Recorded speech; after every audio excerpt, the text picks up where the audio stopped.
Josh Burns, thank you so much for joining the show today, Cook's Table Podcast. As I'm learning how to introduce my show, it's crazy. I think this is episode 26 that I'm recording. So it's a privilege to have you join, and I'm excited to pick your brain on all kinds of topics, but hear your entrepreneurial story especially. So just welcome. Thanks for being here.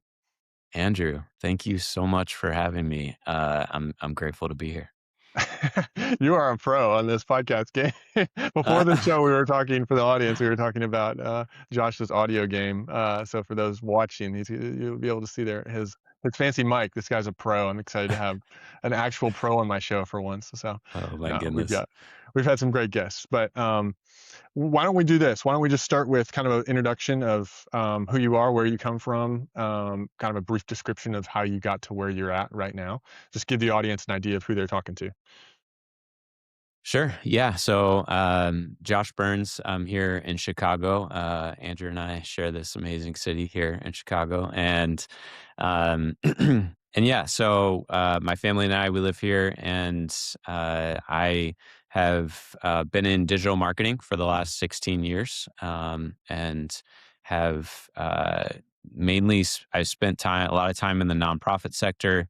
Also spent some time on the agency side, and we're in our fourth year now as an agency. My business partner and I, back in 2023, just started talking, dreaming about what it could look like to launch our own firm, and here we are. Almost, we're in our fourth year, and what we do is we partner with organizations to help them tell their story online and inspire their audience to do what inspires them. So, inspire them to take action. So, that's me. That's kind of a little overview of the work we do. I'm sure we'll dig into it a little bit more.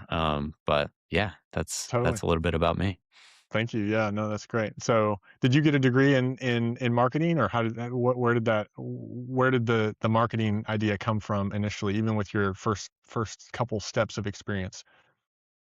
Yes. No, I did not have a traditional path to where I am today. So I actually attended Bible school in for university, and got my Bible degree, and I was planning on going into some type of full time vocational ministry, and actually in college realized, I kind of knew that I had a lot of the gifts that in storytelling, communicating, in digital marketing, but had never really exercised those gifts in a, I guess, paid vocational capacity. And so in college, I just started doing some freelance work and side hustles, and had a little bit of a business on the side that I was doing, building websites,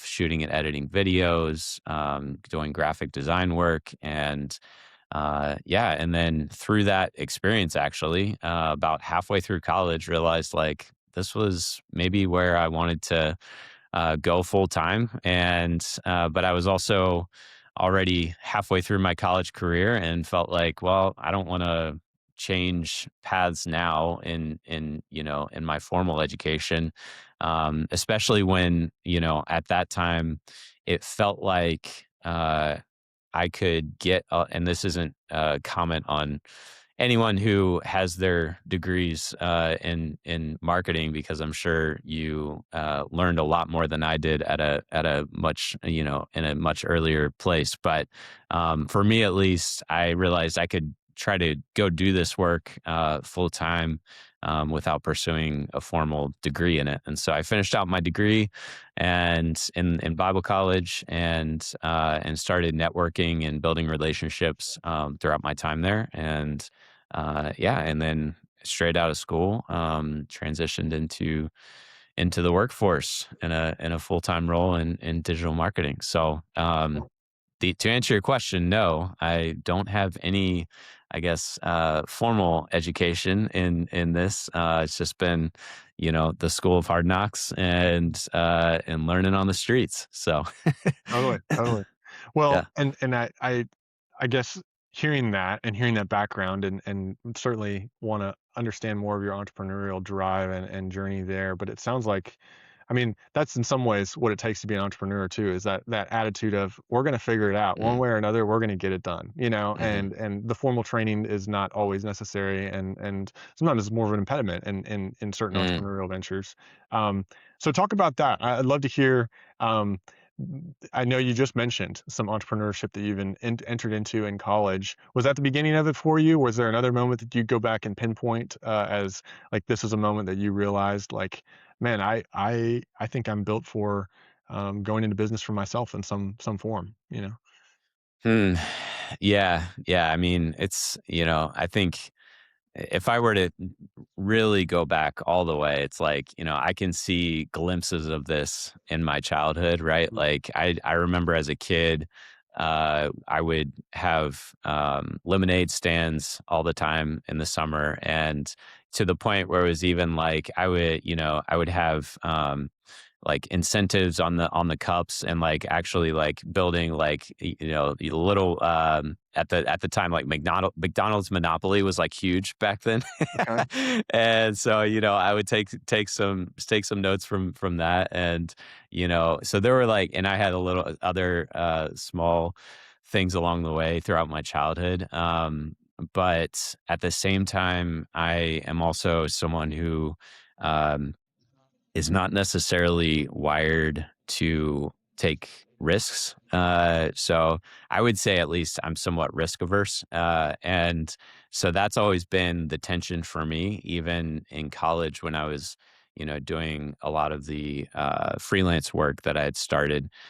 It was always, in my mind, a path to full-time employment, with a company or an organization.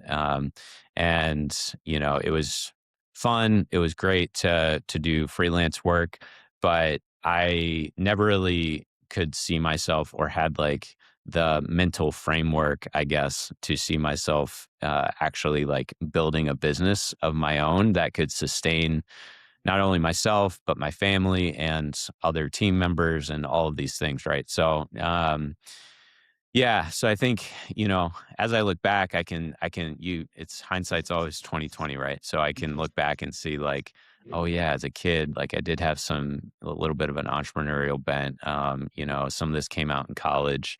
But at the same time, I would say, and maybe you can resonate with this, Andrew, like I can look back and also say like all of the, I guess, like pivotal points throughout my professional career and even personal as well. Um, there's almost always someone else speaking something into me Mm. that I oftentimes don't even see in myself. And right. So like someone seeing something in me, and then that is then giving me the confidence to say, oh yeah, okay, maybe I can do this. Right. Sure. And I think we all have those people, right? Or at least I hope so.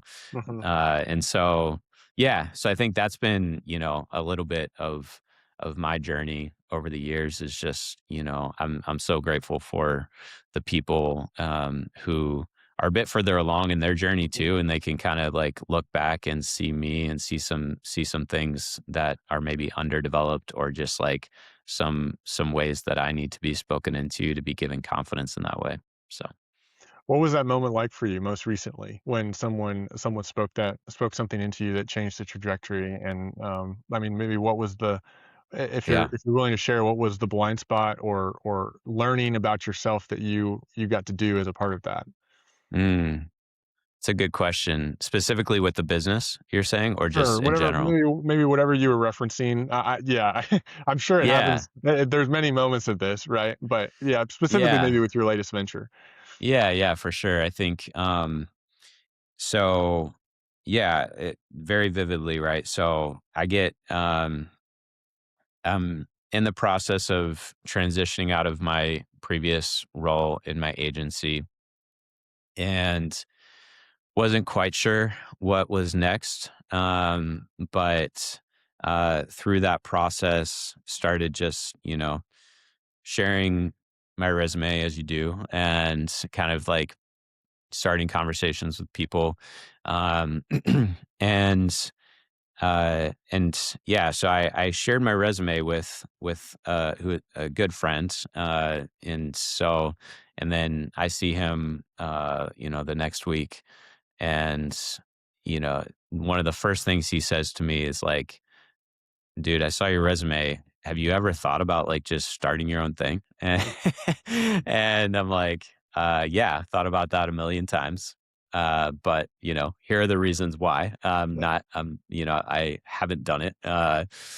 And most of them have to do with how am I going to pay my bills and sustain my, family of we were a family of 4 at the time. We had 2 kids, and my wife was pregnant, with our 3rd on the way, and so, also, obviously, at that time, I'm like, "All right, like, I can't be, like, taking a lot of risks right now. Like, this is Totally. this is not the time." Um, but just that small conversation, and I was like, I mean, I've thought about it, but I don't know. And he was like, well, if that's ever something that you seriously would think about, like, I would go into business with you. And so that was the start of the conversation for my business partner and I, who, like I said, we had been good friends for probably good friends for 10 years, probably, or 7 or 8 years maybe, and then we're friends before that. But um, yeah, I think that was the spark of a conversation, for me and for us, that then eventually, led it. It was a about of a it was probably from the time that conversation happened to the to the day that we formalized the LLC was, I think, about 5 or 6 months. Sure. And from in that time in between, I had just started also like taking up freelance clients, and so it was a smooth on ramp, honestly, much smoother than I was expecting. Starting a business would be, because I had already built up the client base before we had even formalized the LLC. So Wow. Wow. And yeah, yeah, I just there's one thing for people to speak words over you and call something out, but there's a whole other thing for them to put the weight of I want to go into business with you behind that. Whatever that looks like. I don't know what kind of investment that looked like for him, or yeah, but it's a long-standing partnership. When you go into business with people, usually hmm it's a significant commitment. So it's cool. It's just really cool. yeah, That's like it feels like it adds more weight to what he was saying, yeah, to yeah, for to sure. I put that kind mean, of I've heard it compared to marriage. I don't necessarily think, like, I think there's some it's not a great comparison all the way around, but yeah. it is in a lot of ways, comparable, right? From a legal standpoint, from a like practical business relationship standpoint, right? And it's also risky to do that with. I had always said previously, like, I don't know if I would ever want to go into business with a good friend, right? Right. Because of just how messy it could be. When in Kinda like reality, I sorry, was go gonna ahead. say, kinda like having a roommate who's your best friend. You don't wanna ruin a good thing, like Exactly, exactly. You're like, yeah, this could go sideways quickly. But now, being 3 years in, I don't know if I don't think I would want to do it any other way. I think the trust that we um, had built up prior to that, I think laid the foundation for the business and the work that we get to do now, right? Because we already have that established trust and relationship, where it's like we already know we have to remind ourselves, but it's like, listen, we can put everything out on the table here. We don't have to pull any punches. We don't have to, hide behind anything. So there's that vulnerability there as well Mhm. that I really enjoyed, and has been, I think, good for us as people, us as business owners, and good for the business as a whole. So I am curious on still on the idea of kind of general entrepreneurship and what you've learned along the way. I was joking with another founder this morning actually about we were just talking about kind of the adventure that entrepreneurship presents, like the roller coaster it is emotionally, and there's just all kinds of just it's wild. It's a wild time out there sometimes, and um, I think we were joking. I forget what exactly sparked this conversation, but I think we were just talking about self-awareness and what we learn about Mm, ourselves in the process. And I think he described entrepreneurship as kind of, I guess we were talking about brand building actually, and how mm, much work they had put into with a brand consultant, like coming up with what really makes him and his other founders tick on a personhood level, and how do you mm, transmit that into a brand, because you're going to be talking about this for the next 30 years kind of thing. That was his mm, comment. It's like mm, if you got a brand to build, you really want to have something that's really well aligned, because you're going to be talking about it for a while. And he was just like, the business in that sense kind of continually becomes a mirror of your own self, and it helps you kind of mm. reflect back and learn about yourself. And I would just be curious. I guess I told him at the end of the conversation, I was like, man, yeah, who needs counseling? Like you just start a business. Like there's no reason to get counseling if you start a business. Oh Everything's my goodness. uncovered, kind of thing. We don't have to get into the depths of all of that. But I what feel like I need more counseling now that yeah. I own a business. So I need to go back to I'm with you counseling. there too. I'm with you there. There's a whole other set of problems that comes up for sure. But Yes. on that topic, that was a long introduction to the question. But I think on that topic of just what you've learned, what else are some nuggets about yourself that you've learned along the way through the last, what has it been, 2.5, 3 years you've been in business? Yeah, yeah, we're in our 4th year now. Okay. So and some things I've learned about myself, there's a lot. I think one of the things that has been coming up for me recently, I have young children, and I'm constantly trying to build in them this muscle of endurance Mm, and sustaining, and the ability to do hard things and not quit.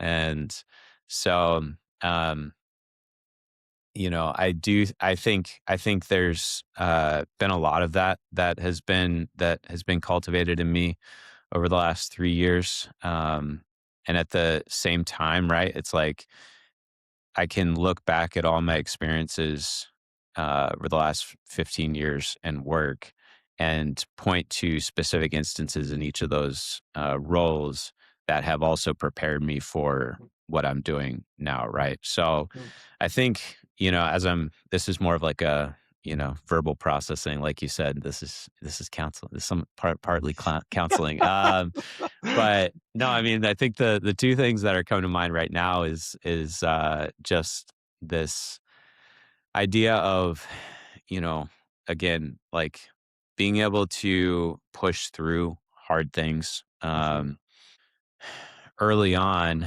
it was we just got to do, like, it was literally like I got to do whatever it takes to keep the lights on, kind of thing. mhm. Yeah. Like, I think a lot of, at least in my journey as a business owner, a lot of the drive has come from my own personal family story. And like I said, when my friend slash now business partner approached me, my wife was, I think, 6 months pregnant with our third daughter, like our third kid.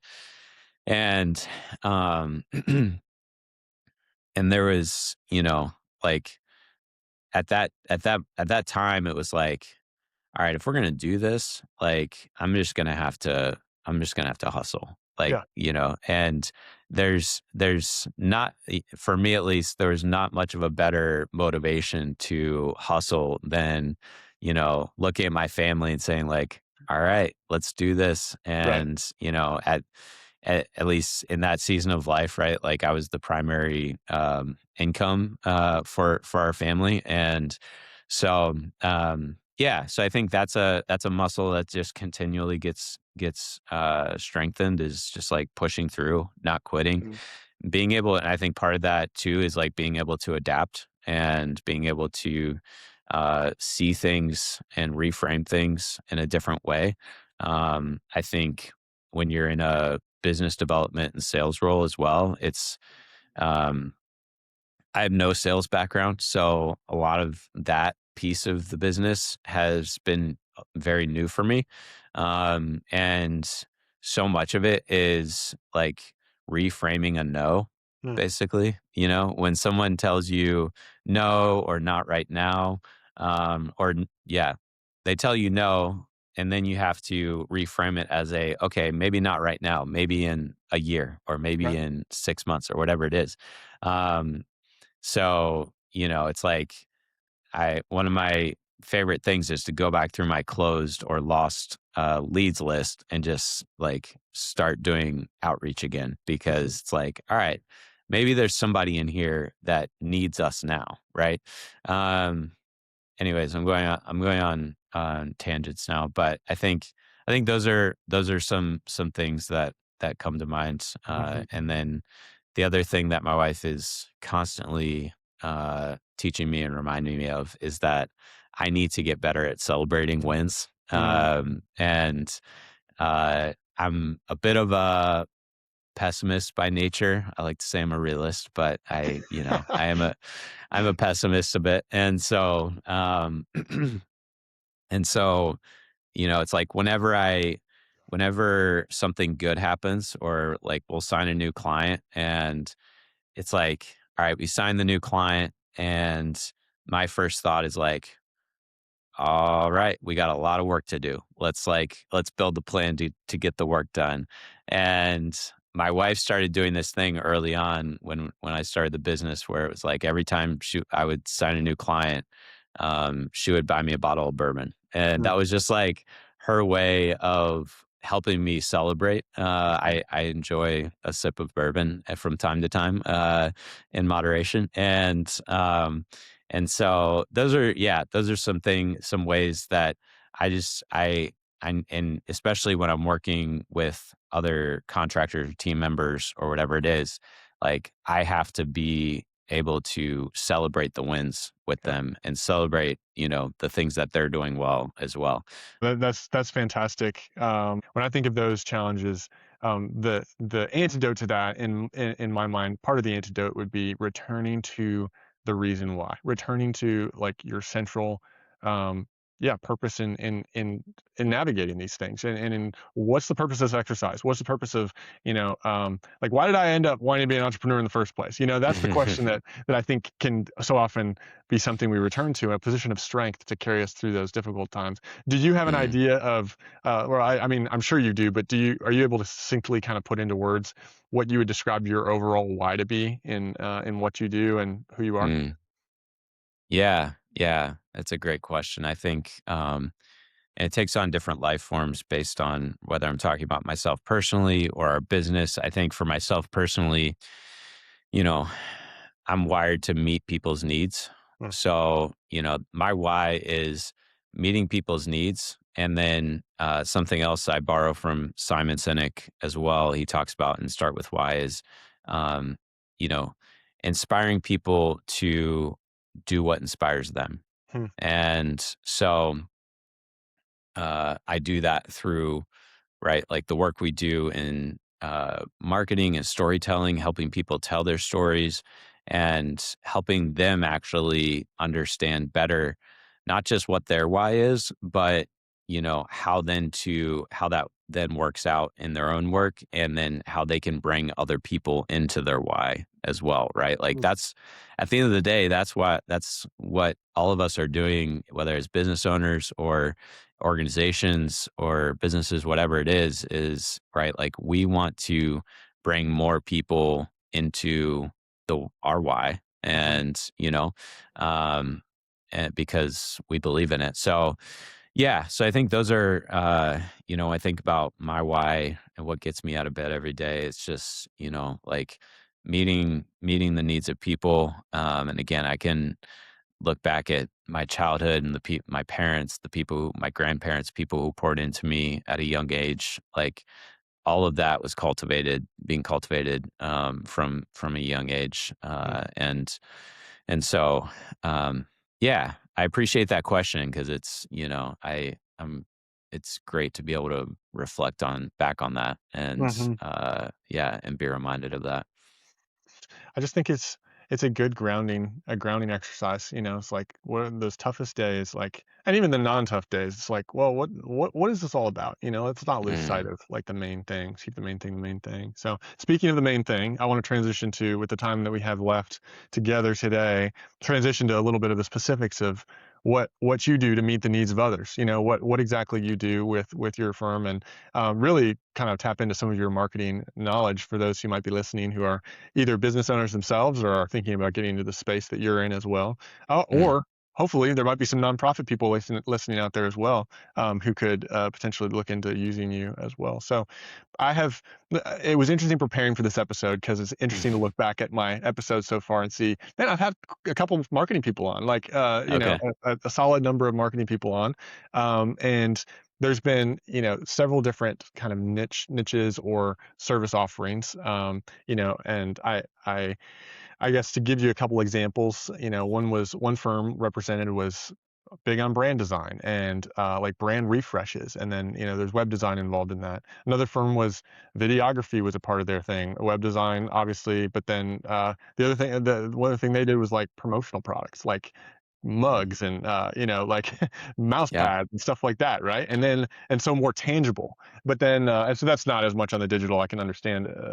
But then there's the graphic design aspect. I heard you mention that earlier.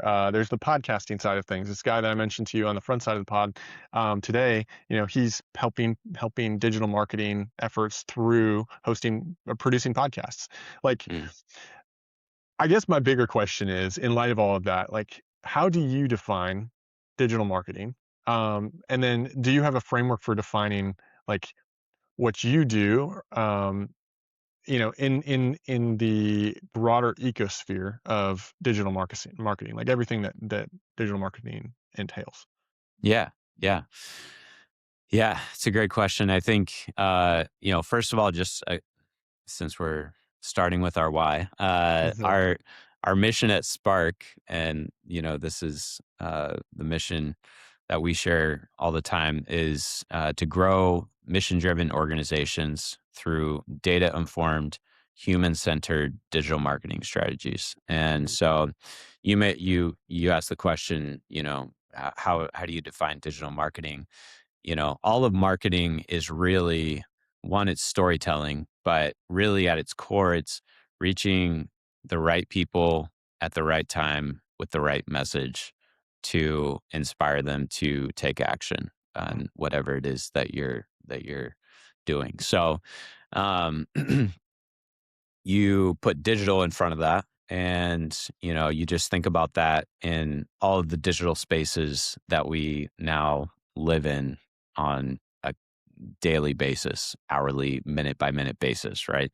Mhm. um so that can get a little overwhelming if we kind of zoom out, but how we like to position it is, we have a Spark Growth playbook that we implement with our clients, and what that looks like is really, building this digital ecosystem for organizations, because it is a bit, is maybe a bit of semantics, like buyer's journey, donor journey, digital ecosystem. Excuse me. I was telling you beforehand, my voice is like all over the place right now. I got something going on in my throat. Um, so sorry about that. But um, yeah, so building this digital ecosystem, because the reality is, right, that it's not necessarily a clean funnel or a clean journey Mm. anymore, right? Like, someone could come to you, to your website because they were referred to by a friend, or someone texted them, or or they saw it, in a search on Google, or social media, someone shared it, right? Um, so there's all these different entry points. What we like to do is, because there's so much in the digital space today, it's so easy for organizations to get a little bit of, digital ADD a little bit, Sure. if that's a good analogy, I guess. But just thinking like, oh, I got to be here, I got to do this, I got to do this, right? Like, I got to be in all these places, when in reality they haven't necessarily thought through a cohesive strategy for all of it. And maybe you don't need to be on TikTok because that's not where your audience is. Maybe you don't need to necessarily start with, implementing an SMS texting program for your audience. So so yeah, our work always starts with, all right, where are you right now? Who is your audience? Literally, who are they? What are their interests? Where do they spend time? What are their psychographics? And then from there, we can then start to think about, all right, channels. Which ones of these should you be active on? And then build the cohesive strategy around that. So, um, yeah, so that's kind of a little bit. Sorry, I went in maybe little bit past your questions, It's great. It's great. into a little bit more detail, but that could look anything from like, our main services that we offer are paid media, so paid social, Facebook, Instagram, Google, LinkedIn are the main ones. Organic social. So, that's content you're posting on your channels, website optimizations, website conversion optimizations, and then email marketing and SMS texting and marketing automation on the back end. So I've got a lot of, I'm a visual person, so I understand it may be kind of difficult to visualize without. I've got a bunch of helpful visuals when I'm Yeah. walking through this with people, but it's really, yeah, it's really trying to build that cohesive ecosystem for organizations so that again, they can reach their intended audiences and then inspire those people to take action. So Yeah. yeah. That's super helpful. I mean, and I'm hearing the centrality of the audience, like identifying the audience and their unique characteristics. That's really helpful for me to understand. I think that would be helpful for people to frame it through that lens. Is like what, and that's the end goal. Is like engagement with the audience. I'm wondering about the other more creative services, like some of the ones that I did mention from some of the other entities, like logo design, brand design, web design. You mentioned website optimization, but there obviously, web design is a part of that on the front end. Videography, if that's necessary, podcasting, if that's necessary, content creation itself.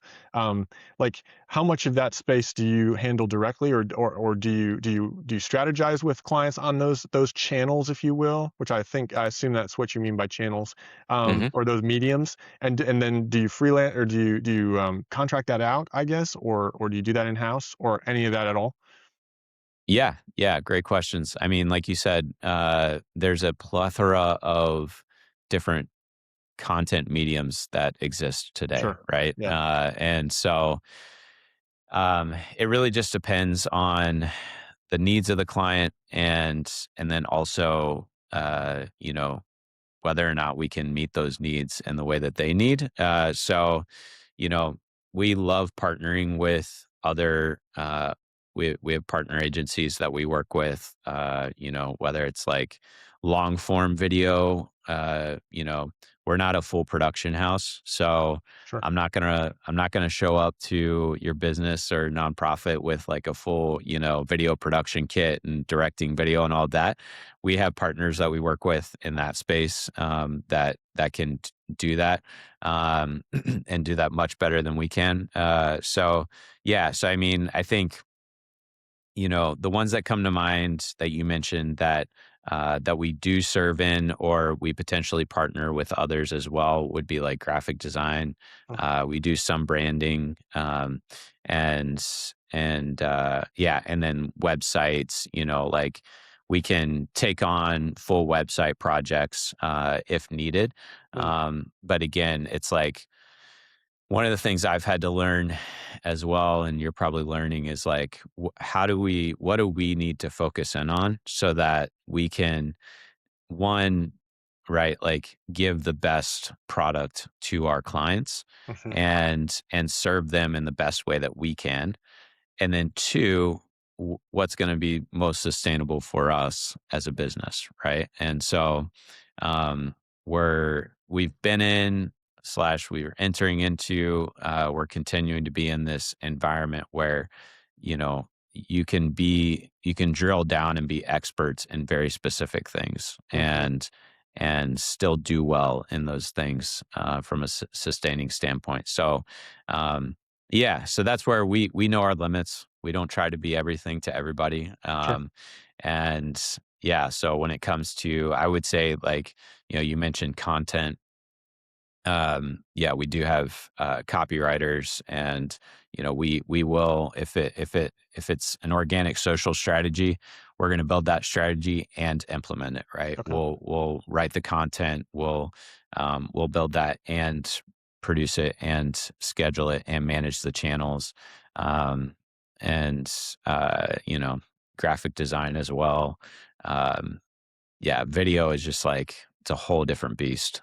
Sure. And so Sure.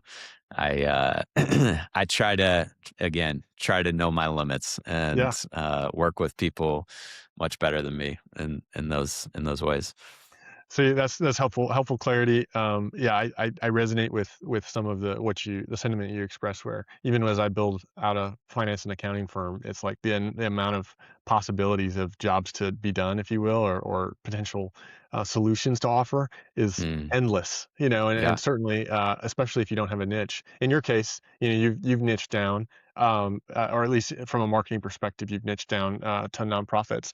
Speak a Mhm. little bit more about that, about why you chose nonprofits, and then maybe what's one of the things that you wish as you walk into nonprofit after nonprofit, what do you wish more nonprofits knew about marketing, specifically around Mm, what you do? mm. Yeah, yeah. So, when we first launched, again, it was this idea you mentioned of, uh, let's just choose a lane and get really good in that, Totally. and serve that client base really well, and then we can maybe start to look around and see if there's any other industries or verticals that we can serve. And so for us, when we started, it was looking at where my network was, where my expertise was.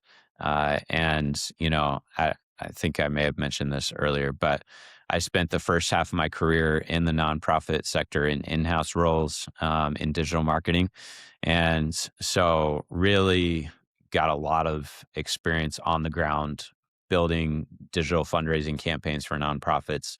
Um, and even like, how marketing and fundraising work together inside of organizations and all of those things. And so, through that time, built up a lot of good experience, a big network in that sector, and then transitioned over to the agency side where I was working with large, hundreds of millions dollar annual revenue nonprofits, but also working with Fortune 500 companies like Capital One Bank and like these huge corporations, spending more money than I've ever seen on digital advertising. And so yeah, so I've got like a good kind of robust experience to draw on from that, and then and looking at that and saying like, okay, I can also draw on my experience in the for-profit sector and see what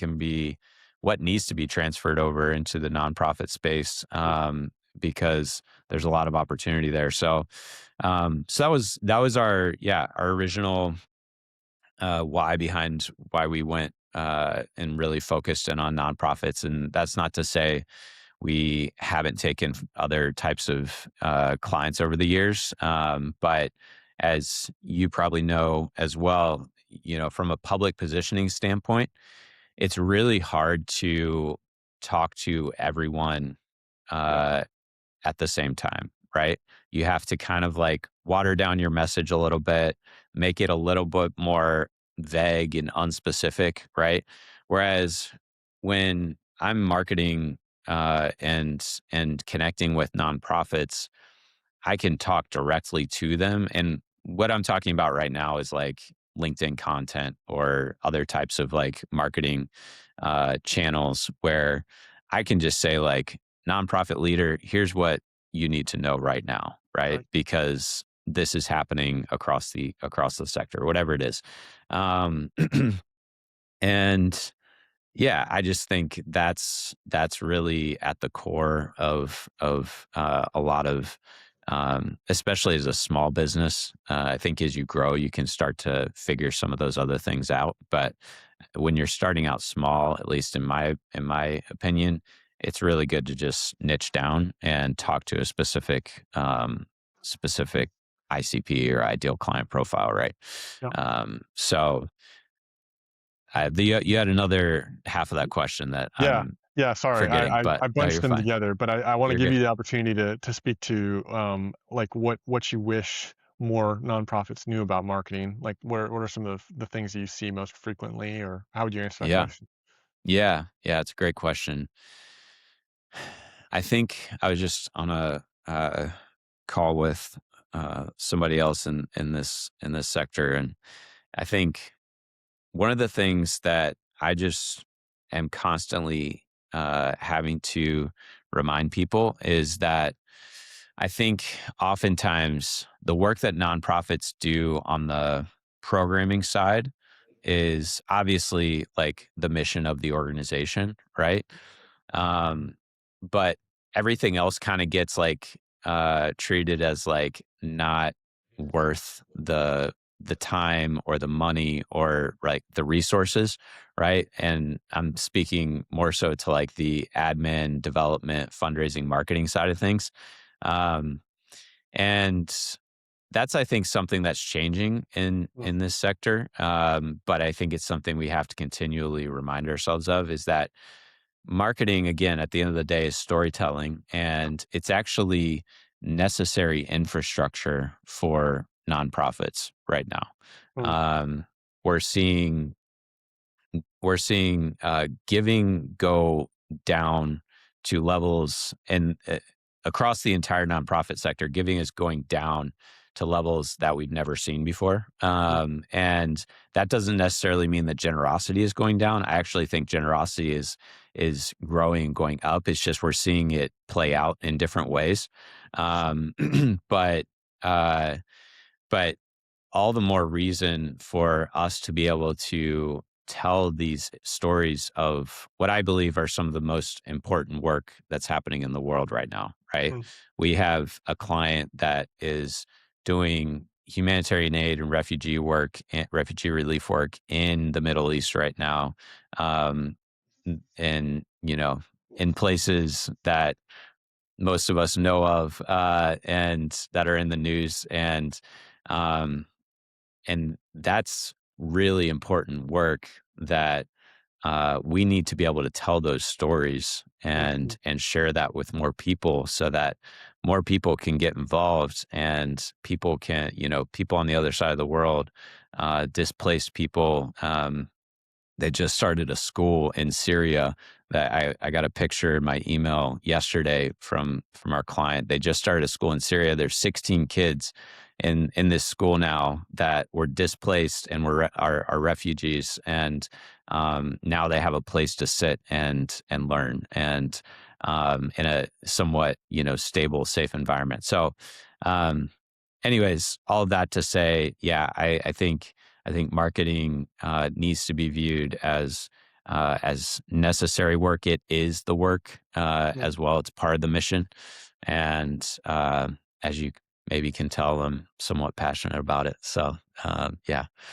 That makes total sense. I mean, yeah, it's a it can be having grown up in a nonprofit space with my parents in full time ministry. It can Mm, be tough to, I feel like, for folks to understand what you just said, because maybe it sounds too salesy, or it sounds, too there's just an aversion to being, overly forward sometimes. mm, And I know that's maybe more on the support raising side, maybe personally for folks who are in vocational ministry. But I think it mm. probably apply. I would assume, based on what you just said, it applies in the nonprofit space too. So I hope people who are listening, who may be associated with nonprofits, take that to heart and look into what you offer and provide. And I wish we had a little bit more time, but I think for today we'll wrap this up. I know that we've we've got you on a time crunch, and I'm thankful that you've made time, you carved out time in your busy schedule to be here today with us. So um,